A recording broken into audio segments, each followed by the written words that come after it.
Jeff, coming back to the bench, I know it's what you want. I know you've been working at this thing for a long time here. What was the conversation with Steve like, and when he ultimately told you, or what was the conversation like when it was signed, sealed, delivered that you were coming back? What was your emotion like?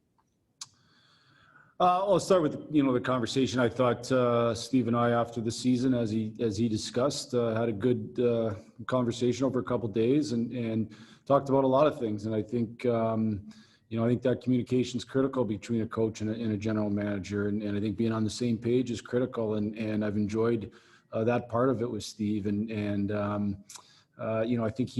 I gained through those conversations. You just continue to gain greater understanding of each other's direction and thoughts, and I think that's a positive. And ultimately, Brad, I've been a Red Wing for a long time now. Been in this seat for a good amount of time, and I love being a Red Wing. I love being part of this organization, and probably more importantly, though, I want to continue to see this organization, to see this team get to a better tomorrow. And we've been through tough times over the last number of years, and to get a chance to continue to lead this team is I'm very grateful for and very excited. From the outside, a lot of us are under the impression that Steve kind of keeps a lot of you guys on your toes, kind of keeps people in the dark, but then he just tells us how much he talks to you, not just after every game, but keeps you, you guys are in lockstep in so much of how all of this goes down. Did you feel like you were in the dark about your future going forward, or did you have a pretty good idea that you would be back and it was more about just planning those next steps? Honestly, through most part of the season, that's not really the way that I look at it. And in this business, contract, no contract, you never know when your last day is going to be with this particular team. That's the reality of this business. So, I've learned not to spend really any time worrying about that. I'm at peace on a continual basis with whatever happens. We don't control that. We control doing our jobs and doing the best of our ability. And so, we, as Steve said, we weren't going to discuss my situation through the season. I don't necessarily think in most cases that's right. Maybe in some cases it is, but I think in most cases it's not right. So. But to be clear, there's very little time that I feel like I'm in the dark at all about what Steve's thinking. That's why I enjoy working with him and for him is I know on a regular basis what he's thinking, and I think vice versa, he knows what I'm thinking. And I don't think you can get to the best, get to the top, do your very best job if you're not completely honest with each other and find ways to come to solutions. And that's our approach. Good to talk with you today, Jeff. Thanks. Thanks, Brad. Next up, Ted Colfin, Detroit News. Hey, Jeff, you kind of alluded to it. Is there a sense of the job's just not complete yet? The job's not done in your eyes? Well, certainly the job's not nearly complete. And, I'm aware of where we have been the last number of years, and I want to get us back to a much better spot. And so I think any coach would tell you that you'd love to continue to have the opportunity to grind and push and find ways to continue to make strides as a team and as an organization. I'm very aware of what I've been a part of. I've been a part of a rebuild, and certainly knew with my eyes wide open that there was going to be tough days and there's going to be struggles. And my job's to try to push us and help our players become the very best they can be, and help push this team to a better spot. And certainly that job's far from over, and we've got tons of work to do. I think we made some strides this year. I think we got better in certain areas. I think individual players got better. That's extremely important, but we've got tons of work to do. Hey, what's one area that you're going to concentrate on? I mean, going forward, where would you want to see you guys improve next season? I think there's too much to say just one. I don't think there's any doubt that the hardest way to win in this league is, and I don't think anybody really does it, is to just score and try to outscore your mistakes on a nightly basis. Like, that really doesn't happen. It's not really a run and gun league. Everybody's too close.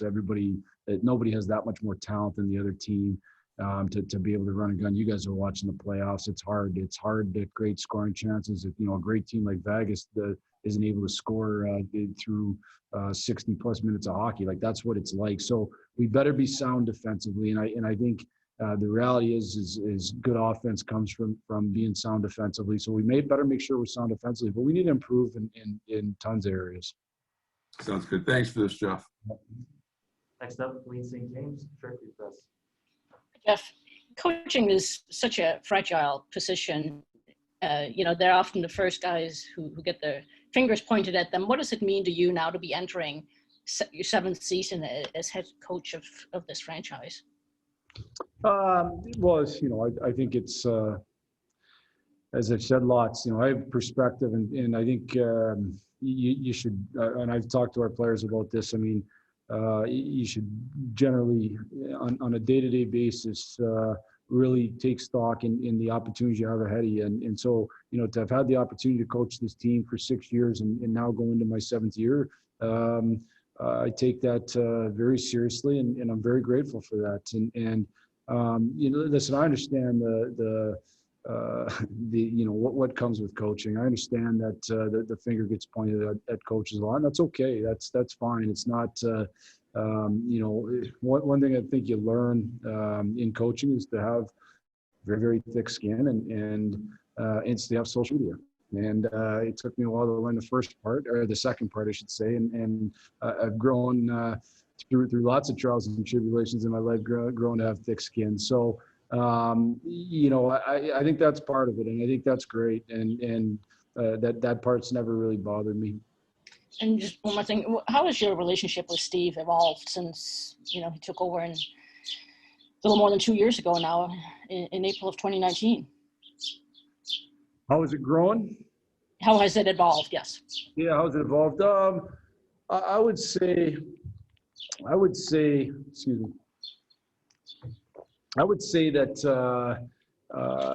like any relationship, it grows over time, and I think we've had opportunities to have a lot of discussion. We've had opportunities to know what each other's about, both from a how to play hockey, how to how each other looks at hockey, to what we're about as people. And I think it's really grown because of that. And I think we've had open, honest conversations with each other. And I think when you do that, you give your best chance to grow in terms of that relationship, and it certainly has done that.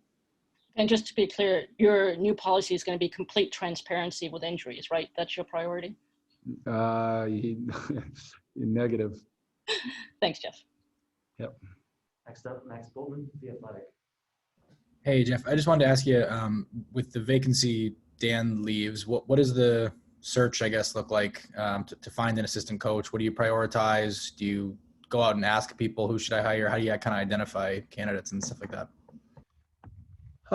Well, first up, I think Steve mentioned this. When him and I've talked about this, as I said to him, like I want his help.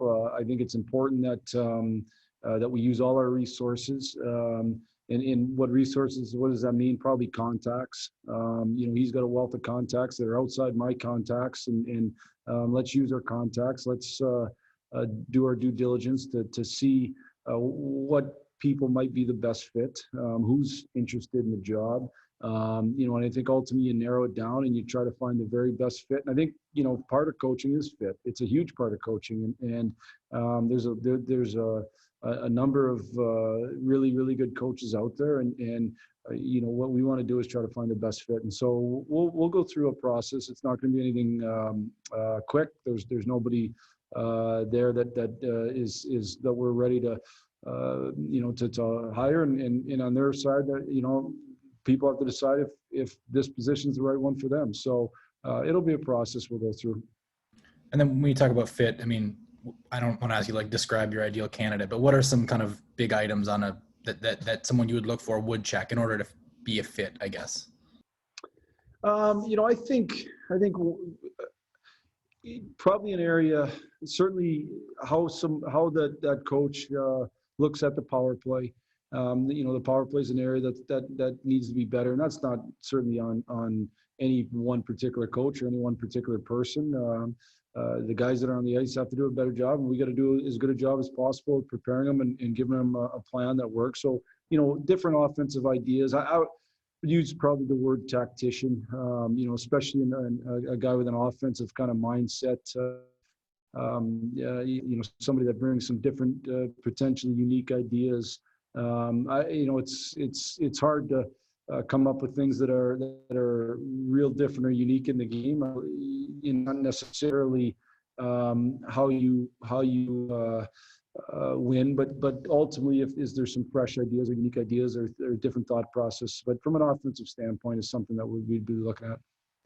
And then you mentioned watching the playoffs. I'm just curious, when you watch a game at this time of year, I assume the way you watch it is maybe a little different than you would as a fan. What do you look for when you're watching playoffs right now?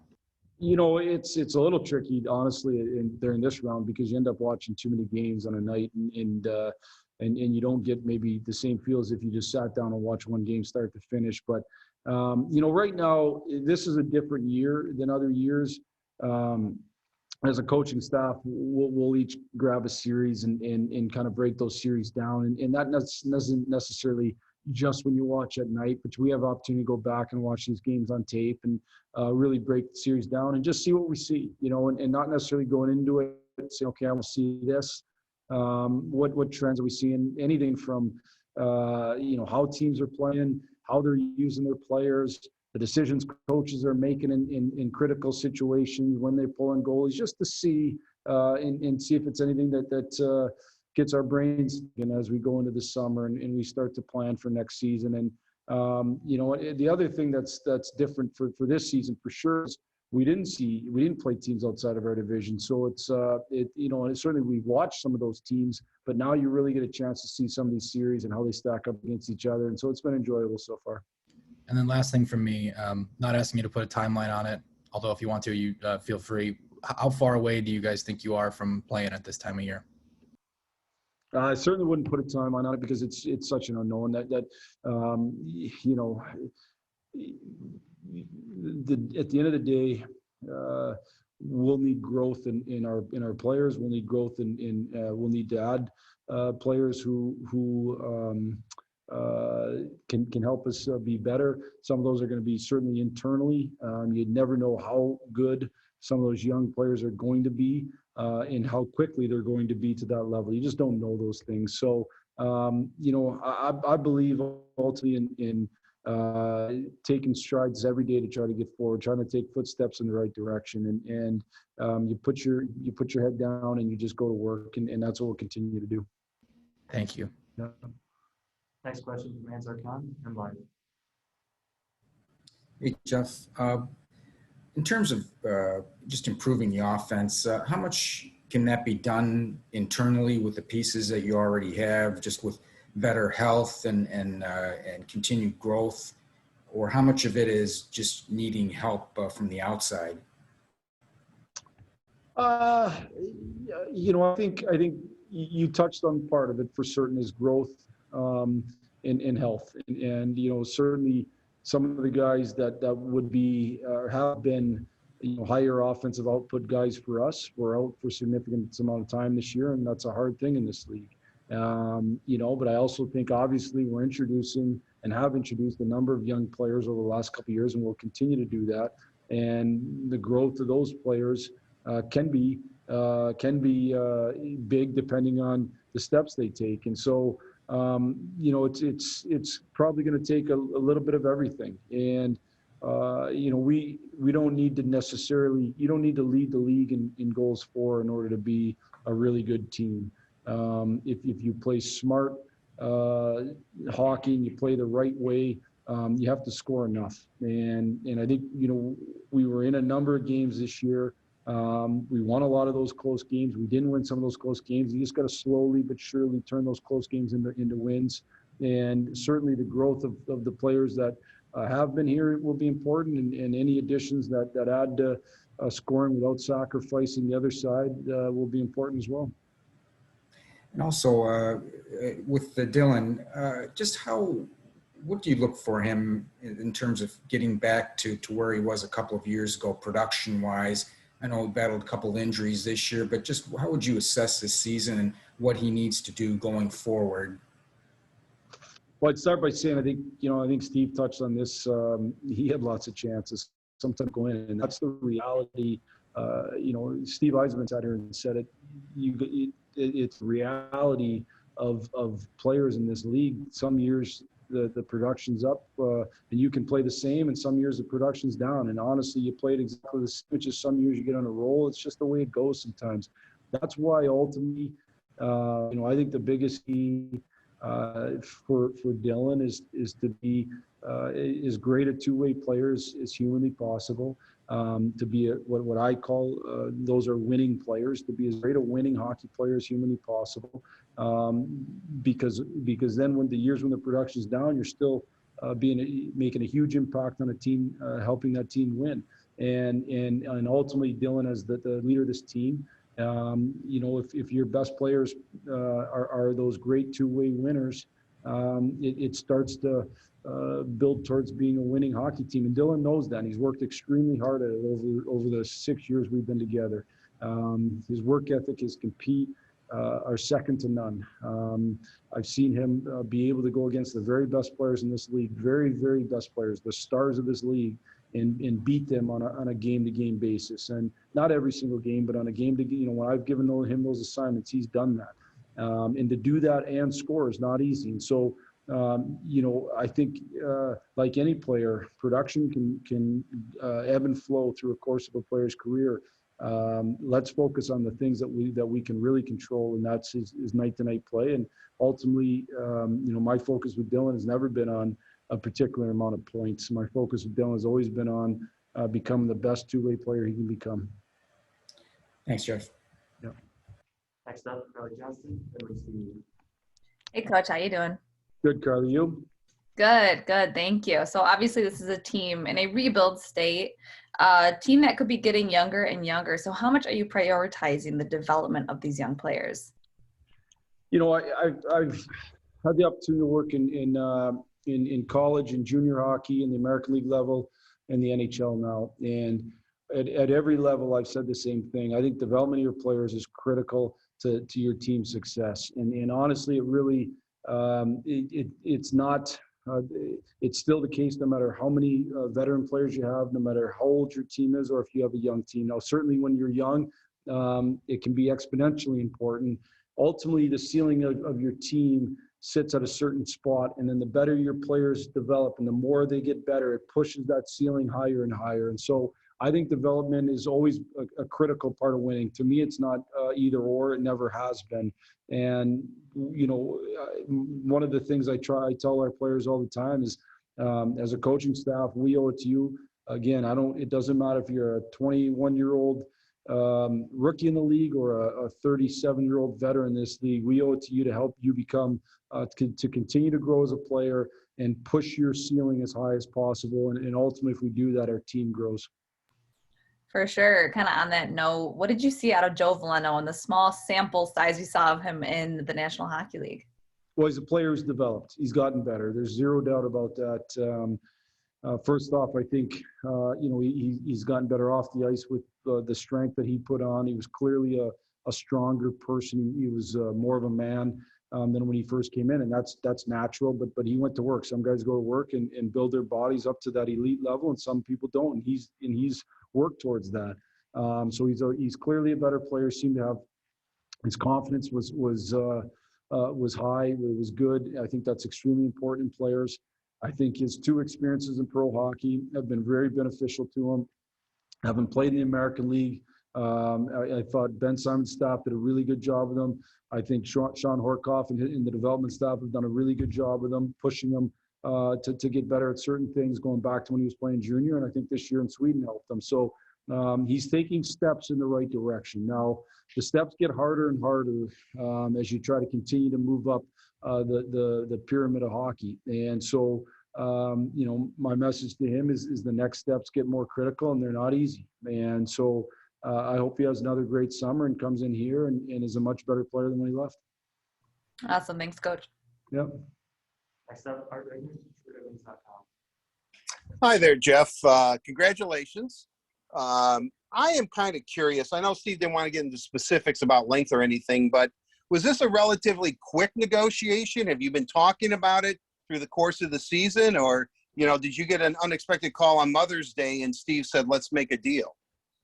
You know, again, I don't want to get into too much of the detail, but I said earlier, it's not something that I was really honestly thinking about through the course of the season. I have a job to do through the course of the season, and I owe it to our team to keep my focus on everything possible to help our team become as good as possible. So, you know, Steve and I sat down after the season and we talked over a couple of days, and ultimately we stand here today.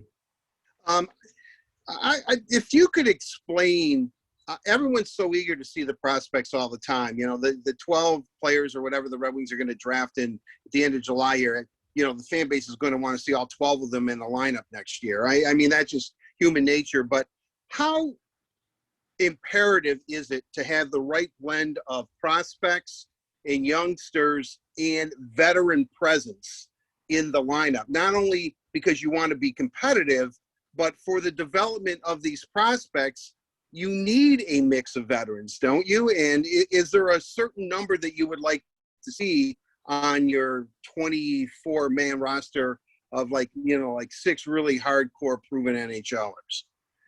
I'd start with this. I'd start by saying, you know, we're no different than the fans. We'd like every one of our draft picks to end up being an NHL superstar.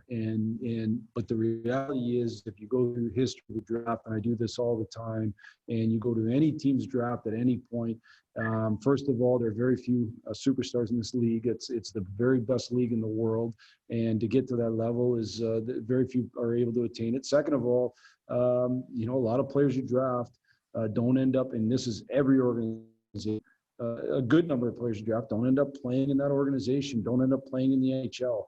I talk to elite level teams, you know, whether it's the National Team Development Program, whether it's United States Hockey League teams, and in my message, I give them the numbers, and numbers aren't great. Numbers say that most guys that get drafted don't make it. And so, you know, we have to be realistic about that too.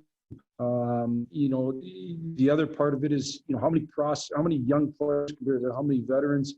It really, you know, it starts with how good are the players. Like, you have to make the team, and you have to help the team be better. And you know, I think from a management perspective, it doesn't necessarily, it's not necessarily the most beneficial thing for the player on a team and not be in important roles. So they have to earn certain roles. And if they earn those roles, and I think management's generally comfortable with them playing in the NHL, but if they're not earning those roles, and they could be learning, playing in a much bigger role at a lower level, then that's probably the most prudent thing to do. What I would say, Art, without a shadow of doubt, at this level, really at any level, I think having good, you know, I'll use the word models, having good models for young players to see, not just hear, but to see the approach you have to take every day, to see how hard you have to practice, to see how hard you have to go in the gym. You know, when you don't feel like going to the gym because the season becomes the biggest grind they'll ever go through. I think those veteran presence players are extremely important. I think having, you know, I kind of use the verbiage Papa Bears, players who have been through a lot of experiences, who can put their arm around young players and help them through, are critical. And honestly, they're more important than coaches. They're critical pieces to the development of young players. And you know, I said this, I think, towards the end of the year. I talked about the veterans that I had when I went to Grand Rapids, and you know, we had 4 guys in Jeff Hogan and Nathan Page and Brennan Evans and Tristan Grant, who we had signed as, and we had more than that, Francis Perry. We had a number of veterans that I thought did an unbelievable job of helping the young players. And who were those guys? Tatars and Nyquist and Glenn Dennings and Mrazek, and helping those young players along the way and being great Papa Bears. And I felt that was a huge turning point for the Grand Rapids Griffins becoming a great developmental team and helping then continue on for the Manthas and the Thinacius and the Bertuzzi's and the guys that went through it. So I think having veteran presence is a critical piece to the development of young players. Mo Sider was named the best defenseman in the SHL this year. When was the last time you actually saw him play live, Jeff? Has it been over a year? Live, yeah. How eager are you to see him in training camp and to see the improvements that he obviously must have made? Because, you know, being the best defenseman in the SHL is quite an honor. Well, it's a great honor. It's a great honor. It's a good league. You know, I thought Mo did a really good job in the American League a year ago.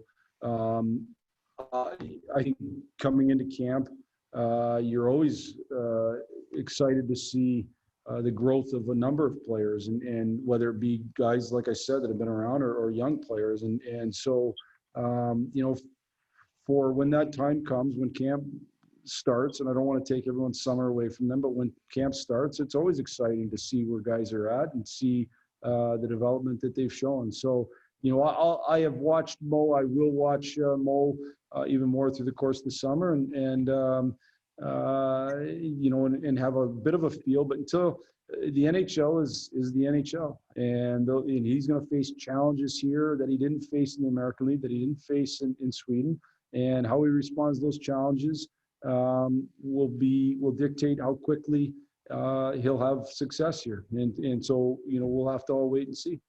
Jeff, one final question from me, and I asked Steve this question, and I want to ask you, was there a pleasant surprise on ice this year that maybe something you didn't foresee when the season began, and now that you've had a little over a week to look back on it, that you said, wow, I'm pretty glad that came together. I really didn't see that happen.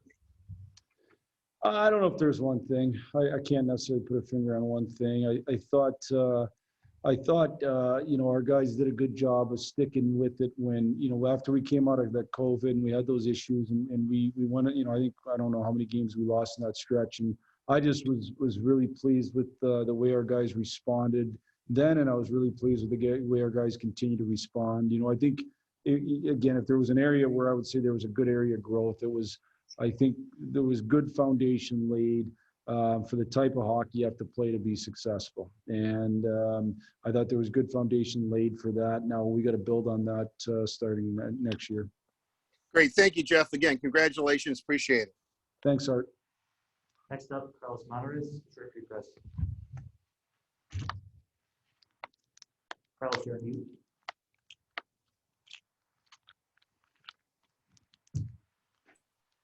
I'm sorry about that.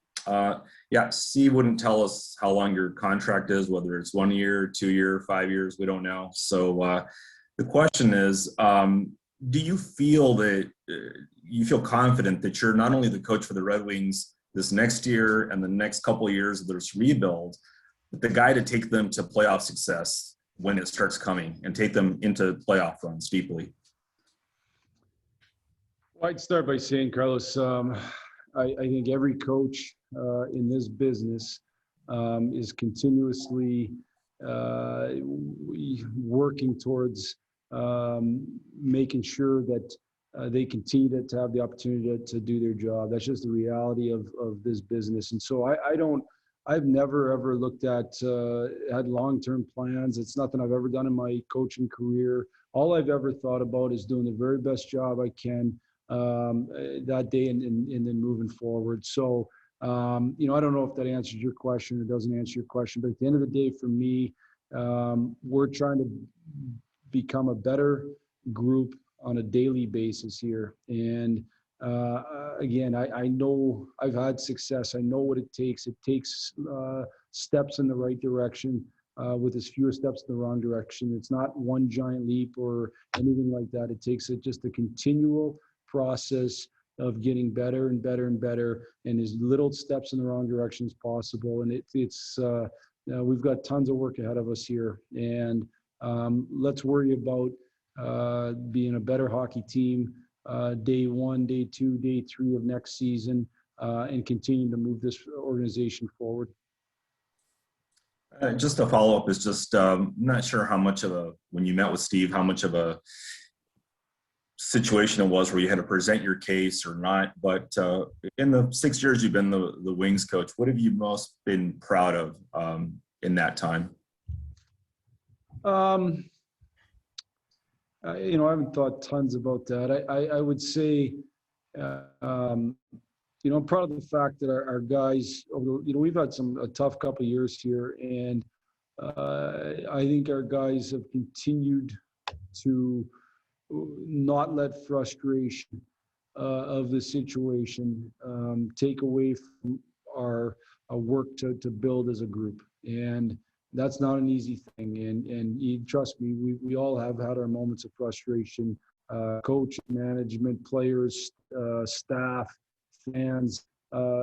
That's what happens. It's hard. This is not easy business. It's hard business. And I think as a group, we've been able to continue to even through those moments and through all the different difficult times and the difficult times we're going to continue to face, keep our focus on trying to get better and keep our focus on working towards a better tomorrow. And that part, I'm proud of our group.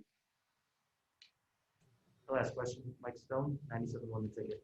Yeah, Jeff, I know you don't like to talk about yourself too much, but where in the last 6 years you could say, you know what, I've gotten a lot better than where I was when I first started? Is there something you can say, I learned a lot in the 6 years where I can, you know, I know I'm a better coach now than I was 6 years ago because of this? You know, that's an interesting question, Stoney, and my wife would probably disagree. I don't like to talk about myself, but I would just say this. You know, I've gained tons of experience, and I think if you are willing to learn from your experiences, your successes and failures, no matter how big or how little they are, if you're willing to learn from you be better. And I know I'm a much better coach today than I was when I did the job 6 years ago, and I hope to be a better coach 6 years from now by continuing to learn. I think when you've kind of been through it and you've been through lots of different situations, you just get very comfortable in making decisions and moving forward. And you don't really worry about the second guessing that happens at any level. And certainly in this league or other leagues that happens. And you make your decisions, and sometimes they're good and sometimes they're not good.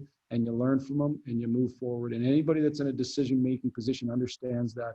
You can cripple yourself by overanalyzing poor decisions. You have to learn from it and you have to move on. And you know, I think you get scar tissue at times from it. And what I would say is that scar tissue is built up, and my skin's continue to get thicker. And so that to me is where probably the biggest growth is. Thank you very much. Yep, thank you. That's it for us today. Thanks, everyone.